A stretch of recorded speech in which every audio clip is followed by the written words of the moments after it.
ययीशे पशुपतिः पशूनाम् चतुष्पदामुदयोद्विपदाम् निष्क्रीतस्तयज्ञम् भागमेतुराजस्फोटाय देवानम् तजन्ताम् प्रमुञ्चन्तो भुवनस्य रेतो गातुम् धत्तैर्यमानाय देवाः। नमस्कार। गीता अध्याय 3 व 4 का सार आज हम देखेंगे। अध्याय 1 और 2 में जैसा कि हम देख चुके हैं कि युद्ध के मैदान में दोनों सेनाएं खड़ी हैं। महाभारत का युद्ध शुरू होने वाला है और वहाँ पे अर्जुन जी मोहित हो जाते हैं। उन्हें अपने सगे संबंधियों को देख के वो पलायन की मानसिकता उनके अंदर आ जाती है और वो युद्ध छोड़ के युद्ध के मैदान से भाग जाना चाहते हैं और भिक्षा मांग के भी वो अपना जीवन यापन करने के लिए तैयार हैं। तो ये मनोदशा अर्जुन जी की रहती है और जिसे भगवान श्री कृष्ण उन्हें समझाते हुए उनको पुनः पुनः कई तरह के उदाहरण से भगवान श्री कृष्ण समझाते हैं और यही पूरा गीता का ज्ञान है। तो अध्याय 2 में भगवान श्री कृष्ण ने आत्मा के बारे में बहुत ही अच्छे से अर्जुन जी को बताया और बताया कि कौन मरता है और कौन नहीं मरता है। आत्मा मनुष्य कौन है, वो आत्मा है या ये शरीर है, और आत्मा के तौर पे क्या क्या गुण हैं उसके। वो नाशवान नहीं है, वो अविनाशी है। तो इस तरह करके भगवान श्री कृष्ण ने अध्याय 2 में अर्जुन जी को बहुत ही अच्छी तरह से पूरा ज्ञान दिया और वहाँ से जिज्ञासा की श्रृंखला शुरू हो जाती है। अर्जुन जी को और जिज्ञासा होती है और वो और ज़्यादा जानना चाहते हैं। तो ऐसा करते करते कुल 18 अध्याय तक ये वार्तालाप चलता है भगवान श्री कृष्ण और अर्जुन जी का। तो उसी क्रम में हम भी आज अध्याय 3 व अध्याय 4 का सार देखते हैं। तो अर्जुन जी जब आत्मा के बारे में और बुद्धि योग के बारे में भगवान का ज्ञान सुन लेते हैं तो उसके बाद उन्होंने अर्जुन जी कहते हैं कि कृष्ण जी से कि हे भगवान,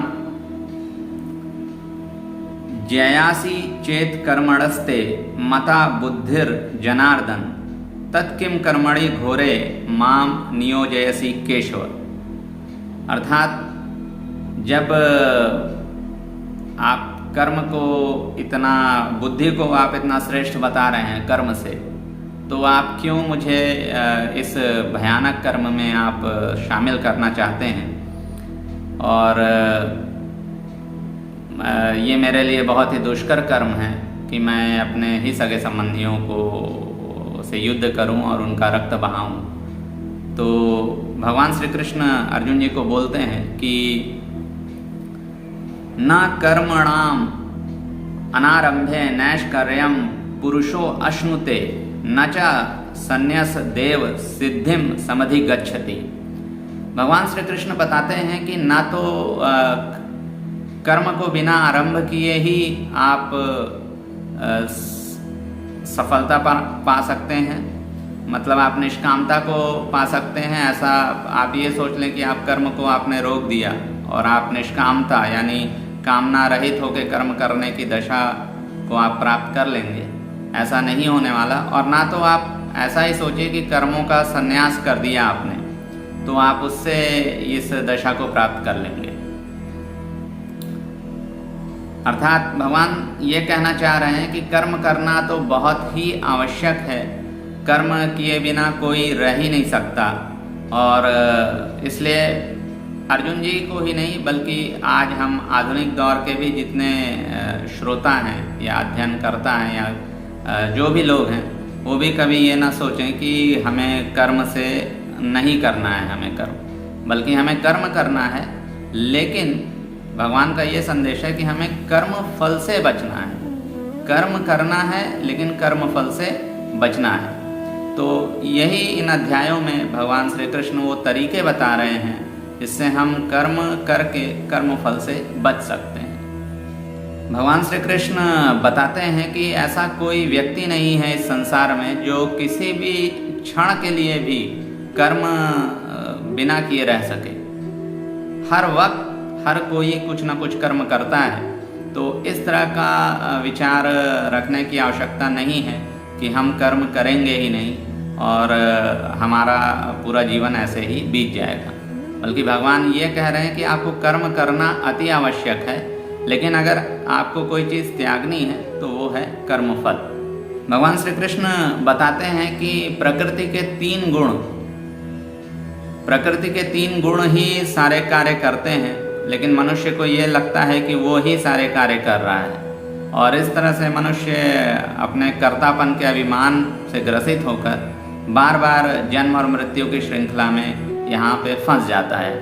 तो भगवान श्री कृष्ण यहाँ बहुत ही रहस्यमयी और बहुत ही वैज्ञानिक बात बता रहे हैं कि प्रकृति के 3 गुण विभाग ऐसा है कि भगवान है, भगवान के अंतर्गत प्रकृति माँ है, और प्रकृति माँ के अंतर्गत प्रकृति के 3 गुण हैं, सतोगुण, रजोगुण और तमोगुण। तो भगवान बताते हैं कि सारे कर्म प्रकृति के ये 3 गुण ही मनुष्य से करवा रहे हैं। लेकिन मनुष्य क्या सोच रहा है, और मनुष्य क्या है? मनुष्य शुद्ध मुक्त आत्मा है, लेकिन मनुष्य क्या सोच रहा है कि मनुष्य ही सारे कर्म कर रहा है, और इस तरह से मनुष्य कर्तापन के अभिमान से ग्रसित हो जाता है और जन्म और मृत्यु के बंधन में फंस जाता है। तो भगवान श्री कृष्ण यहाँ कहते हैं कि मनुष्य को कर्म करने का तरीका सीखना होगा और अनासक्त होकर उसे कर्म करना चाहिए। अनासक्त होकर कर्म करने का मतलब है कि मनुष्य को खुद को कर्ता नहीं मानना चाहिए, बल्कि खुद को दृष्टा मानना चाहिए और खुद को शुद्ध आत्मा मानना चाहिए, और उसे यह मानना चाहिए कि फिर कर्म कौन कर रहा है। अगर मनुष्य आत्मा है और वो कर्म नहीं कर रहा है, तो भगवान यहाँ बताते हैं कि मनुष्य को ये मानना चाहिए, ये जानना चाहिए, यही ज्ञान है। भगवान ने बताया कि प्रकृति के 3 गुण, सतोगुण, रजोगुण और तमोगुण, यही सारे कर्म को करते हैं। और सतोगुण भगवान ने बताया है कि सतोगुण को आप सरल तरीके से समझ सकते हैं, संतों का गुण है। सतोगुण को प्रकाश का गुण कहा जाता है। सतोगुणी व्यक्ति जब होगा, जब व्यक्ति में सतोगुण प्रधान होगा, तीनों गुण हर समय हर व्यक्ति में रहते हैं, लेकिन आदमी, कोई भी व्यक्ति अपने आचार विचार व्यवहार उठने बैठने से किसी एक गुण की प्रबलता होती है उसमें, तो एक गुण 2 गुणों को दबा देता है। अगर सतोगुण ज़्यादा है, प्रबल है, तो वो रजोगुण और तमोगुण को दबा देगा। रजोगुण प्रबल है तो बाकी 2 गुणों को दबा देगा। तमोगुण प्रबल है तो वो बाकी 2 गुणों को दबा देगा। तो सतोगुण समझ लें आप, संतों का गुण है। सतोगुण जब बढ़ता है तो व्यक्ति में देवी देवताओं का आदर, दूसरों के प्रति करुणा और आध्यात्म में रुचि, मोक्ष प्राप्त करने की इच्छा, दान, पुण्य, ये सारी भावनाएं, जो भी अच्छी अच्छी भावनाएं हैं, ये सारी भावनाओं का विकास सतोगुणी व्यक्ति में होता है। मुक्ति की भी इच्छा सतोगुणी को ही होती है।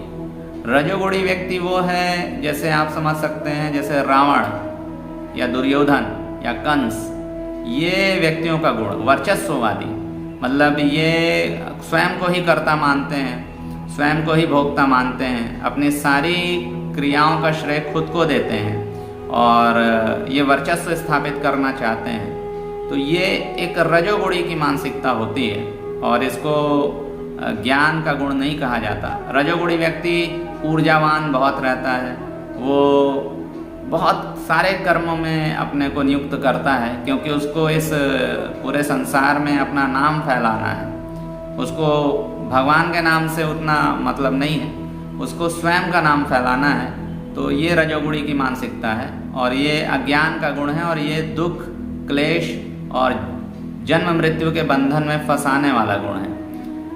इसके बाद जो सबसे इससे भी निम्न गुण है, मतलब रजोगुण भी निम्न है, लेकिन रजोगुण से भी निम्न गुण है तमोगुण। तमोगुण मतलब धर्म का उसे कोई ज्ञान नहीं होता, वो दूसरों को पीड़ा देता है, निरर्थक पीड़ा देता है। रजोगुणी के साथ तो कम से कम ये है कि दूसरे व्यक्ति उसके मार्ग में आ रहे हैं, बाधक बन रहे हैं, तो वो पीड़ा दे रहा है। लेकिन तमोगुणी के लिए तो ये भी नहीं है, उसके मार्ग में अगर आप बाधक नहीं भी बन रहे हैं तो भी वो आपको पीड़ा देगा। धर्म जैसा कोई चीज़ उसे नहीं पता होता और आलस्य, निद्राशील होना और खाने पीने का कोई भी ध्यान ऐसा ना देना, बासी वगैरह भोजन भी खाना, अखाद्य वस्तुएं भी खाना पीना, और ये सारी चीज़ें मतलब अंधकार का जो गुण है वो तमोगुण है, पूर्णतया अंधकार, पूर्णतया अज्ञानता। तो ये प्रकृति के 3 गुण हैं, सतोगुण, रजोगुण और तमोगुण, और यही पूरे जगत को चलाते हैं। हर मनुष्य इन्हीं गुणों के वशीभूत होकर ही सारे कार्य करता है, लेकिन ये उसकी अज्ञानता है कि वो यह सोचता है कि वह सारे कार्यों का करता है। तो यही भगवान समझाना चाह रहे हैं कि अनासक्त होकर कर्म कीजिए, और जिससे आप अपने को करता नहीं देखेंगे। भगवान बताते हैं कि जो व्यक्ति आत्मा पे ध्यान केंद्रित करता है और आत्मा को ध्यान में रखते हुए कर्म करता है, वो व्यक्ति चाहे कुछ भी कर रहा हो, वो उसका कुल कर्म शून्य होता है, अर्थात उसका कर्म फल नहीं पैदा होता और वह कर्म के बंधन में नहीं फंसता है। इसलिए भगवान श्री कृष्ण कह रहे हैं कि आप अपने मूल स्वरूप को, अपनी आत्म स्वरूप को, आत्मा के स्वरूप को, आत्मा हैं आप, इस बात को हमेशा ध्यान रखिए, और कोई भी कर्म करते वक्त इस बात को आप कभी ना भूलें कि आप आत्मा हैं। आप कर्ता भी नहीं हैं कर्म के और आप मनुष्य भी नहीं हैं। तो इस बात का ध्यान रखते हुए जब आप कर्म करेंगे तो आप कर्म के बंधन में नहीं पड़ेंगे। भगवान श्री कृष्ण कहते हैं कि अगर आप अनासक्त भाव से कर्म करेंगे तो आप धीरे धीरे उस सर्वोच्च पद को, जिसे मोक्ष कहा जाता है या जिसे परम पद कहा जाता है, उसे आप प्राप्त कर लेंगे। इसलिए ये बहुत आवश्यक है कि कर्म के बंधन में बिना फंसे मनुष्य उस आध्यात्मिक रीति से कर्म करता जाए और इस संसार सागर से वो बहुत आराम से बाहर निकल जाए। भगवान श्री कृष्ण कहते हैं, प्रकृते क्रियमाणानि गुणः कर्माणि सर्वशः अहंकार विमूढ़ात्मा कर्ता हमिति मन्यते। अर्थात वास्तव में सभी प्रकार के कर्म प्रकृति के गुणों द्वारा ही किए जाते हैं, तो भी अहंकार से युक्त विमूढ़ आत्मा मैं ही करता हूँ, इस प्रकार की बात को वो मानता है। भगवान श्री कृष्ण आगे बोलते हैं, ये मतमिदं नित्यं मनुतिष्ठन्ति मानवा श्रद्धावंतो अनशूयन्तो मुच्यन्ते ते अपि कर्मभि। अर्थात जो मानव मेरे इस मत का सदा अनुसरण करते हैं वे श्रद्धावंत ईर्ष्या रहित भी मुक्त हो जाते हैं कर्म से। तो भगवान श्री कृष्ण के इस मत का पालन करना बहुत आवश्यक है। वो जो ये ज्ञान दे रहे हैं कर्म के संबंध में कि कर्म करने का क्या तरीका है, इसके हिसाब से कर्म करना बहुत आवश्यक है, और तभी मानव इस संसार सागर से मुक्त हो सकता है। भगवान श्री कृष्ण कहते हैं कि जो उनके इस ज्ञान का से ईर्ष्या करता है या इसका उपयोग नहीं करता है, वो इस संसार सागर से मुक्त नहीं हो पाता और हमेशा जन्म और मृत्यु के चक्र में वो फंस के विभिन्न योनियों में भटकता ही रहता है। तो इसलिए भगवान श्री कृष्ण कह रहे हैं कि इस ज्ञान पे, जो गीता का ज्ञान है, इस पे श्रद्धा रखना बहुत आवश्यक है, और न केवल श्रद्धा रखना आवश्यक है बल्कि इसका पालन करना आवश्यक है, जिससे कि हमें परिणाम स्वरूप इस जन्म मृत्यु के बंधन से और इस संसार सागर से मुक्ति प्राप्त हो जाए। भगवान श्री कृष्ण बताते हैं कि ये जो इतना महत्वपूर्ण ज्ञान है कर्म को लेके, क्योंकि सारे मनुष्य कर्म करते हैं और सभी कहीं ना कहीं सक्रिय हैं कर्म में, तो ये इतना महत्वपूर्ण जो ज्ञान है कर्म को लेकर, ये ज्ञान सबसे ज़्यादा प्रभावित होता है काम और क्रोध से। काम और क्रोध दो ऐसे दोष हैं जो इस ज्ञान को, जो कि मनुष्य के भीतर ही है ये ज्ञान, इस ज्ञान को ढक देते हैं। और जिस तरह से धुआं अग्नि को ढक देता है, उसी तरह से काम और क्रोध नामक ये दोष मनुष्य के इस ज्ञान को ढक देते हैं, और उसके बाद मनुष्य स्वयं के असली स्वरूप को भूल जाता है और स्वयं को ही हर कर्म का कर्ता मानते हुए जन्म और मृत्यु के बंधन में जाके वो फंस जाता है। इसलिए भगवान श्री कृष्ण बोलते हैं कि मनुष्य के लिए बहुत आवश्यक है कि वो काम और क्रोध को संयमित करना, नियमित करना सीखे, क्योंकि उसे संयमित और नियमित किए बिना वो इस संसार सागर को पार नहीं कर पाएगा।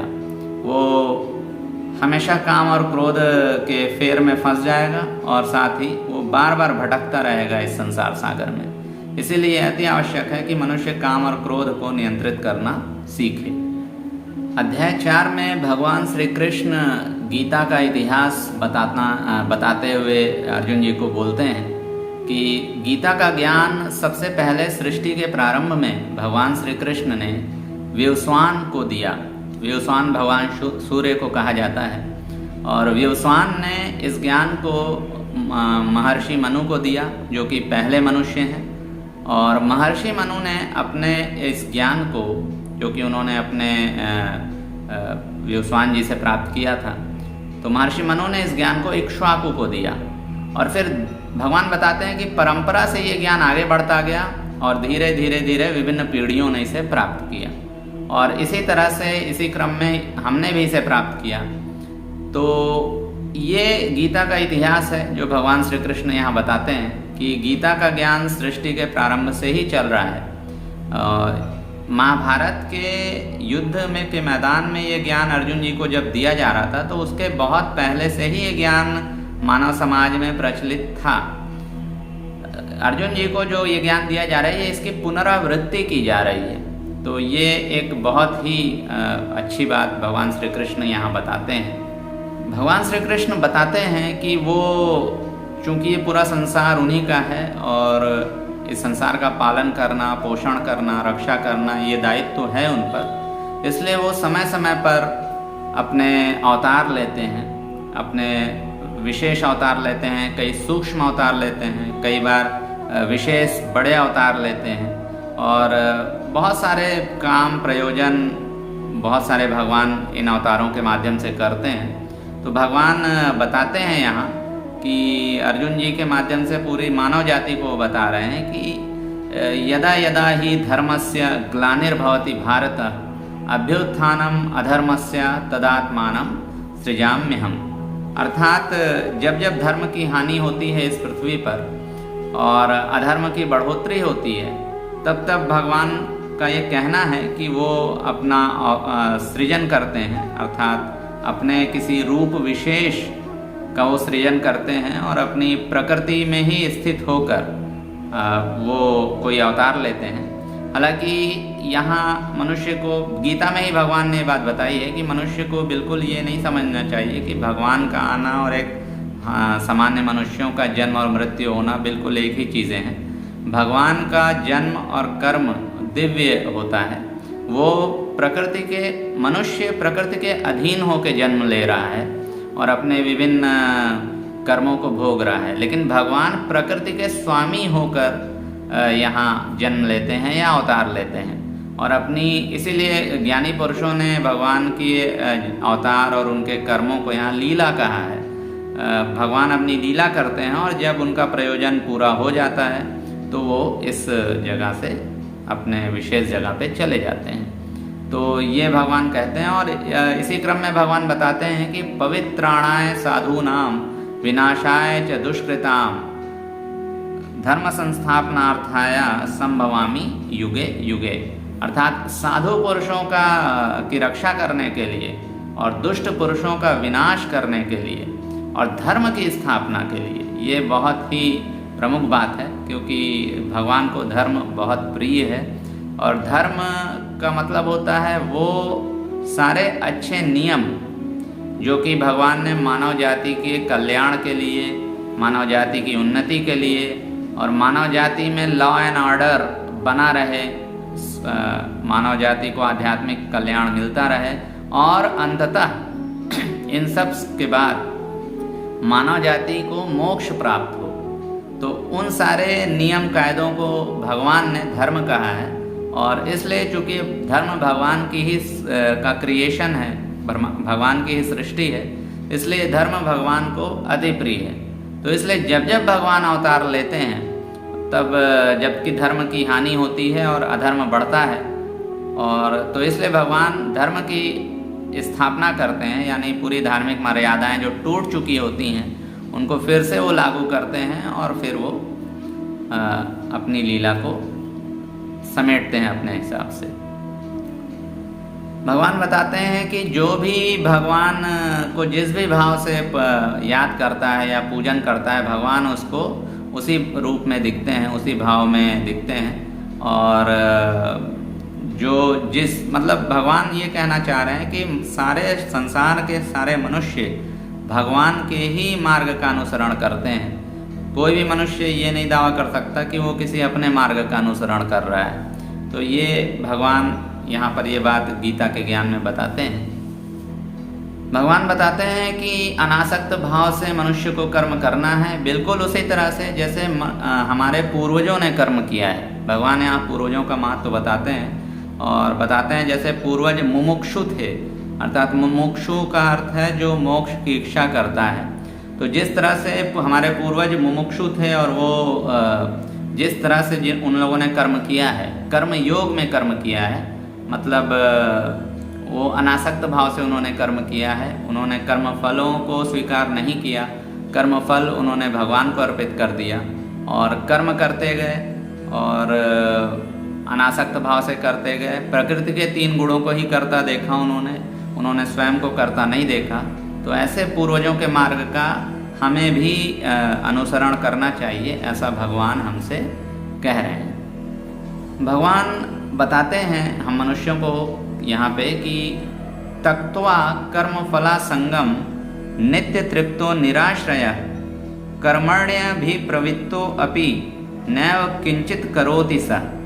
अर्थात जो कर्मफल का संग त्यागता है या कर्मफल में आसक्ति त्यागता है और नित्य तृप्त रहता है और भगवान पे ही आश्रित रहता है, वह कर्म करता हुआ भी, चाहे वो जितना भी कर्म कर ले, लेकिन जो इस तरह से रहता है अनासक्त भाव से जो कर्म करता है, वो कितना भी करे लेकिन उसका कर्म फल पैदा नहीं होता और उसका कुल कर्म फल शून्य ही रहता है। और इस तरह से वो अपने नए कर्म फल पैदा नहीं करता और धीरे धीरे वो समय आने पर इस संसार से मुक्त हो जाता है। भगवान श्री कृष्ण बताते हैं कि यज्ञ के लिए ही सारे मनुष्यों को कार्य करना चाहिए और भगवान बताते हैं कि भगवान को अर्पित किया गया कार्य यज्ञ कहलाता है। और बहुत तरह के यज्ञ भगवान ने बताए हैं, द्रव्य यज्ञ, ज्ञान यज्ञ, योग यज्ञ, इस तरह से बहुत सारे यज्ञ हैं। और इसलिए यज्ञ का एक जो सरल अर्थ भगवान ने बताया है वो ये है कि ईश्वर को अर्पित किया गया कर्म यज्ञ कहलाता है। तो भगवान यहाँ कह रहे हैं कि जो यज्ञ के लिए जो मनुष्य कर्म करता है, अर्थात मनुष्य कर्म कर रहा है और वो भगवान को अर्पित कर रहा है, तो उसी मनुष्य का कल्याण होगा और वही मुक्त होगा। और जो यज्ञ के लिए कर्म नहीं करता वो ना तो इस लोक में कल्याण प्राप्त करता है और ना ही वो परलोक में ही उसका कोई कल्याण होता है। तो इसीलिए भगवान बताते हैं कि यज्ञ के लिए कर्म करना अति आवश्यक है। भगवान बहुत महत्वपूर्ण बात यहाँ बताते हैं। भगवान बोलते हैं अपि चेदसि पापेभ्यः सर्वेभ्यः पाप कृतमः सर्वं ज्ञान प्लवनेव वृजीनम संत ऋष्यसि। अर्थात भगवान बोलते हैं कि जो समस्त पापियों में भी सर्वाधिक पापी है, मतलब अखंड पापी है, जो बहुत बड़ा पापी है, ऐसा पापी व्यक्ति भी गीता ज्ञान की नाव में सवार होकर इस पाप समुद्र को पार कर जाएगा, इस संसार सागर से वो तर जाएगा। तो भगवान श्री कृष्ण बताते हैं कि ये ज्ञान जो वो गीता में उन्होंने दिया है, कर्म योग का, अनासक्त कर्म करने का, आत्मा का, तो ये जो ज्ञान है और इस ज्ञान को जो मनुष्य धारण करता है वो कितना भी बड़ा पापी हो लेकिन वो मुक्त हो जाएगा, वो इस संसार सागर से पार चला जाएगा। तो ये इतना महान ज्ञान है और इतना महत्वपूर्ण ज्ञान है जिस पे हर मनुष्य को ध्यान देना बहुत आवश्यक है। तो भगवान श्री कृष्ण बताते हैं कि ये ज्ञान इतना महत्वपूर्ण है कि इस ज्ञान को बहुत गंभीरता से लेना चाहिए मनुष्यों को। और इसीलिए अपने सारे कर्म, क्योंकि पहले भगवान ने बताया कि कर्म को आप ज़ीरो नहीं कर सकते, कर्म फल को आप ज़ीरो कर सकते हैं लेकिन कर्म को आप ज़ीरो नहीं कर सकते। तो पहले भगवान ने बताया कि कर्म करना कितना आवश्यक है और सभी मनुष्य कर्म करते रहें, लेकिन फिर उन्होंने बताया कि कर्मफल को आपको त्यागना है, और यही ज्ञान है। जो भी व्यक्ति कर्म योग में लगता है, कर्म योग में लग जाता है, अर्थात अपने कर्मों को भगवान को अर्पित करने लगता है, कर्मफलों को भगवान को अर्पित करने लगता है, तो वो समय आने पे, क्योंकि वो योग में लग गया है, तो योग में लगने से एक समय आएगा जबकि उसका योग सिद्ध होगा, अर्थात सफल होगा। और जिस दिन ऐसा होगा, भगवान ने कहा है कि उस दिन उसको अपने असली स्वरूप का साक्षात्कार हो जाएगा। वो स्वयं अपने अंदर आत्मा को भी और परमात्मा को भी प्राप्त कर लेगा, और इस तरह से फिर वो मोक्ष को प्राप्त कर लेगा, मोक्ष का अधिकारी हो जाएगा। तो ये चीज़ें भगवान ने यहाँ बहुत ही खुल के, बहुत ही सरल शब्दों में और बहुत ही स्पष्टतया ये चीज़ें बताई हैं। भगवान बहुत महत्वपूर्ण बात बोलते हैं कि श्रद्धावान लभते ज्ञानम तत्परा संयतेन्द्रिय ज्ञानम लब्ध्वा पराम शांतिम चिरेणधि गच्छति।